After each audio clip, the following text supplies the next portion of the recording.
Avant de vous marier, si vous pouvez faire une enquête psychiatrique sur votre partenaire, faites-le. Est-ce que vous savez qu'il y a des familles qui sont au courant des troubles psychiatriques de certains membres de leur famille et qui vont laisser ces gens-là se marier tout en gardant le secret?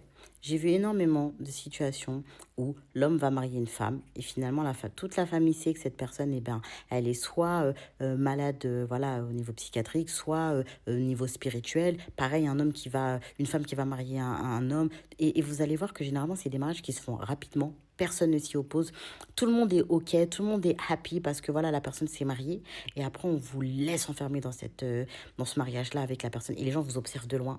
Vous savez, ils retiennent leur souffle en mode ça a pété ou pas encore? C'est bon, il sait ou pas?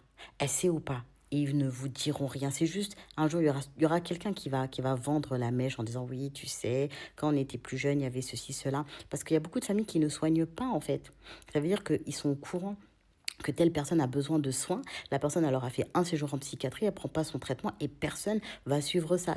Et le pire, c'est quand la personne elle est majeure et qu'elle a vite pris son indépendance parce que euh, personne ne va se dire j'ai la responsabilité de son suivi médical. Dès que la personne a quitté le foyer, voilà, le cœur du foyer, eh bien tout le monde va se rejeter la balle. Ah ben non, mais c'est au grand frère de s'en occuper. Le grand frère va dire non, c'est à mes parents. Les parents ils vont dire ah ben non, c'est à ses frères et sœurs de s'en occuper.